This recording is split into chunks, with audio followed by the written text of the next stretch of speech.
Good afternoon and welcome to Brewing. Coffee brewing in the background. You can probably hear it. Maybe, maybe not. I don't know. I'm your host. They call me Scott Leffler. And I have just one topic today and no notes. So today's show could be really interesting or it could be really horrible. I don't know. Also, I'm dressed in casual attire because it is Friday. But as I do have to work tonight, I am drinking coffee, which is why, again, it's brewing in the background, instead of beer, which I much prefer on Fridays, or for that matter. Well, not necessarily prefer any time, but there's beer time and then there's coffee time. Fridays are usually beer times. I don't have to work, but doesn't matter. Blah blah blah. So I just have one thing that I want to talk about today, and that is why I'm wasting my vote, and why you probably are too. Now, I'm aware that most of our viewership is in the Western New York, Buffalo area. And I know that there are people that watch outside of the state. And I think that's awesome. I want more people to watch from all over the place because I'm a megalomaniac like that or something. But I live in the state of New York. I've lived here for, 13 years now? I grew up here, moved to Ohio. Um, After college, I stuck around, got married, had kids, and then moved back to New York. Now, Ohio is a battleground state, and it is likely to be the tipping point in the election. And it's entirely possible that if I were in Ohio, my thoughts would be different. I don't know. I'm not in Ohio, so I can't tell you what my thoughts would really be if I were there. But I know that in the state of New York, I'm wasting my vote. And so are you. And so is pretty much anybody. Now, I saw a thing the other day on Twitter. Not only do I broadcast via Twitter, I actually follow people on Twitter and rather enjoy it. People are interesting. And having people boil down their thoughts to 140 characters is really interesting. So I follow the whole Twitter thing. It's fun. One of the people I follow on Twitter is a talk show host out of Buffalo by the name of Mike Shope. Shope and the Bulldog. And the other day he tweeted something to the effect of, I'll be voting for Gary Johnson and I'm very proud of it, blah, blah, blah. Well, I retweeted it because I'm voting for Gary Johnson. Excuse me. No cough button. In radio, we had this button. Well, it wasn't so much a button to cough, but it was like a mute button. So whenever I would cough, I would just hit that button. I could cough. Nobody ever knew I coughed. But I do cough on occasion. I don't get sick, though. That's not true. I don't get sick often. I do get sick. And when I do get sick, I think I'm going to die. I'm a bit dramatic like that. Mike Shope posted that he was voting for Gary Johnson. I retweeted it because I'm voting for Gary Johnson. Someone replied to Mike's tweet to the effect of, oh, so then you obviously want Obama to win because a vote against Romney is a vote for Obama.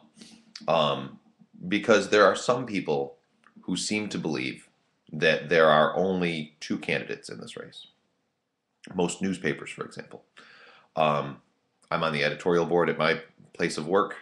We decide the newspaper's opinions. And when we sat down to decide who we were going to endorse for president, the options were Barack Obama and Mitt Romney. That was it. No Jill Stein, no Gary Johnson, no anybody else. And most of the country thinks that way. I think that's sad, to be honest with you, because there are better candidates, as evident by the fact that I'm voting for someone other than one of those two candidates. And I'm proudly voting for someone other than one of those two candidates. In the third party debate, the guy that I'm voting for, Gary Johnson, asked people to waste their vote and vote on him. Vote for him. And I thought it was interesting that he would be so brazen like that because people talk about, oh, you're wasting your vote.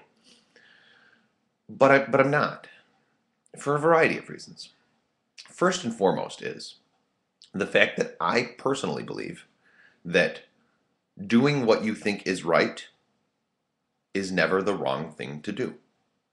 Voting for the candidate who you most agree with is not bad. It's not the wrong thing to do.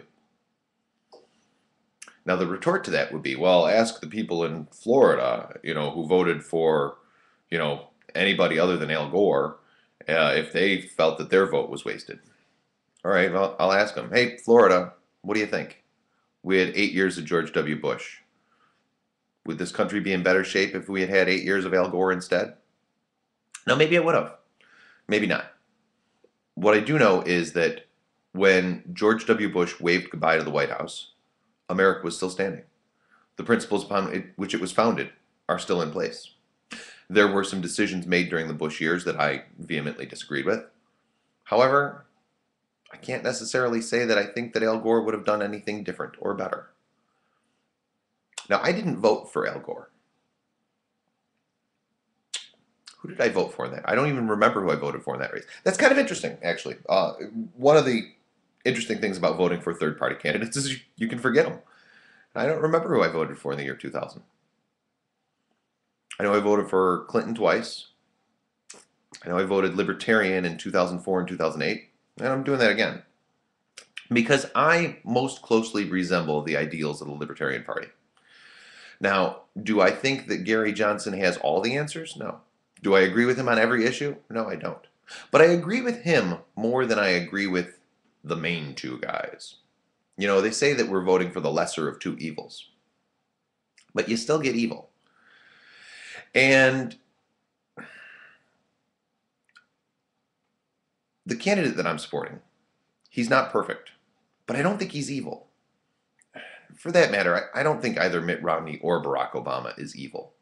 I think that they both are well-intentioned, although wrong in many aspects. Gary Johnson is wrong on a few aspects from my point of view. So I'm going to vote for the guy that I agree with the most, because to me, that seems like the right thing to do. This isn't a crossroads where we can choose right or left. There are many potential options. There's hard right, hard left. There's a little bit right, a little bit left, and then there's straight. If you vote your conscience, when you wake up next Wednesday and read the paper to see who won, no matter who won, you'll still know that you voted your conscience. And I don't see how there can ever be anything wrong with that. Now, if you're of this mindset that it really is a matter of the lesser of two evils, and that Barack Obama is so much better than Mitt Romney, then go that route. Vote as though there were only two candidates. But understand that if you're voting as though there were only two candidates, you are in essence voting in favor of the two-party system. And in my opinion, the two-party system is one of the large problems that faces this country. We're better than that to think that there's only two options. We're smarter than that. And yet a lot of people are going to vote in that manner. Now, some people are going to vote in that manner because they're only familiar with the two candidates. And that's not their fault, it's mine. Me being a member of the media. Now, I do what I can, but my industry as a whole acts as though this is a two-person race. However, they act as though this is a two-person race because that's what you want. Now, maybe not you specifically, but you, the people. We, the people. That's what we want. We want a two-person race. We want to ignore the other candidates because they're confusing, because it's not easy. It doesn't all fit in a little box. This comment, though, that, oh, a vote for anyone other than Obama or anyone other than Romney is really a vote for Obama. Actually, on the Brewing page this morning, I posted that I was going to vote. I was going to waste my vote. And someone commented that, well, in a state like New York, you can do that, but in a swing state, you can't. And I still disagree. We go back to Florida. I still disagree that you can't vote your conscience. And frankly, I believe that if more people would ignore the fallacy of the two-party system, we might actually get a president that we agreed with instead of a president that we didn't hate. I think when we vote for someone that we don't hate, we're doing ourselves and the country a great disservice. Now, this person that said to Mike Shope, oh, you're voting for Obama if you vote against Romney. Look, New York State is blue. It's really blue. It's very, very, very, it's like this color blue. It's blue, blue. So you can argue that a vote for Romney is wasting your vote because you're voting against the obvious winner. The only vote that isn't wasted, I suppose, is a vote for the winner. So does that mean that all the Republicans in New York State should just vote for Obama because at least that way their vote will count? There's no way in hell Mitt Romney wins New York. There's no way in hell Mitt Romney wins California. There's no way in hell Barack Obama wins Texas. Should the minority party in those states just go away and pretend they don't exist? No. No, they shouldn't, because you're never wasting your vote. Voting for your conscience is good, if for no other reason than because you can continue to look yourself in the mirror. If I were to vote for Barack Obama, I'd feel dirty. Honestly, I'd just feel dirty. I don't hate the guy. I don't even dislike the guy. He seems quite likable. But there are a lot of things that he does that I don't like. There are a lot of policies that he supports that I don't. The fact that there are more policies that Mitt Romney supports that I don't doesn't, by default, make Barack Obama good. The absence of evil is not necessarily good. So I can't make that jump. I can't make that equation. I can't suddenly decide that, oh, well, these are the only two guys that have a chance. So I'm going to vote for one of these two guys and hope that the guy that I vote for who I dislike less wins. But that seems to be very prevalent. And in my opinion, quite sad. Again, if I were in Ohio, a swing state, maybe I would think differently. I don't know. When I was in Ohio, I was a registered Democrat. Not only was I a registered Democrat, I ran for office as a Democrat twice. I vehemently supported Bill Clinton. But I may very well vehemently support Bill Clinton now. Things were good in the Clinton years. I had a good job with good pay. I was raising a family. I was doing my thing. I mean, I have a good job now, but is that because of Barack Obama? No, it's because I'm a good worker. On that note, unemployment numbers are out, and unemployment is up. However, employment is also up. The unemployment numbers are always fun because you can pick and choose what you want. The percentage of unemployment went from 7.8 to 7.9. A tenth of a percent higher. However, there are 117,000 more people working. Now, the reason the unemployment numbers are up is because there are more people looking for jobs. I guess you're not considered unemployed if you stop looking, which I guess is fair. I don't know. But both sides are going to take these unemployment numbers and they're going to say, see, I'm right. And the president's going to go, see, I'm right. My policies are working. There are more people working today than there were. And Mitt Romney's going to go, see, I was right. Unemployment continues to rise despite the fact that the president's policies, blah, blah, blah. But are you going to vote for a candidate because of unemployment numbers? Because really the only thing that matters is you. The fact that 7.9% of people in America are unemployed shouldn't dictate how you vote. Do you have a job? Do you like your job? And is that to Barack Obama's credit, or is it his fault? And is Mitt Romney going to do any better? I think the two-party system is really, really sad. I think we need to get away from it. I think that people should vote for the candidate they believe in the most. There's a little test that I took several months back. And you answer a series of questions. And based on that series of questions, it tells you who your candidate is. I almost feel like we should do that instead of voting for a candidate. I almost feel like we should go to the ballot box and say, I believe this, this, this, and this. And give me my quick pick. Like it's a lottery number. Except it wouldn't be a lottery number, it would be based on your views. And based on your views, it would pick a candidate for you. I think that if we did that as opposed to picking a candidate, we would get what we actually want, which is better. Better than we have, better than we've had. But instead, we go to the polling booth and we pick a candidate because we believe that one guy is a rich snob and the other guy is a Muslim from Kenya. We believe the hype. And part of that hype is the two-party system itself.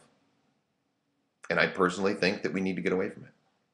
I'd like to see you waste your vote. I'm not going to tell you who to vote for. If you agree with Barack Obama, vote for Barack Obama.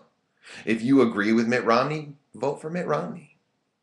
But if you agree with somebody else and you're voting for one of those two guys just because that's the in thing to do, frankly, you're part of the problem. You're part of the reason that we have the issues we have. You don't like war, you don't like famine, then stop voting for people who support war and famine. Because the Democrat and the Republican parties aren't that different. And that's the thing that Ralph Nader said 10, 15 years ago, and I didn't get it. Which is a shame. I wish I had. I feel guilty for not having gotten it at the time.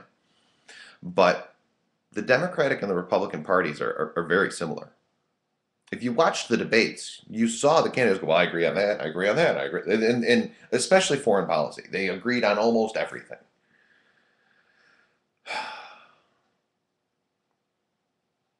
So vote for the white guy.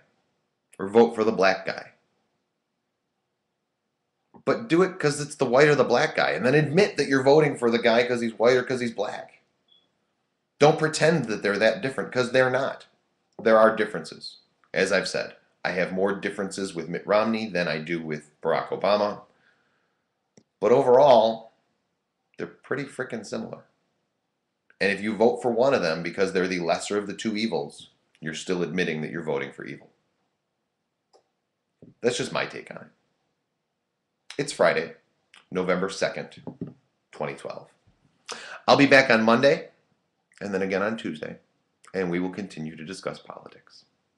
And until then, have a great weekend. I'm Scott Leffler. See ya.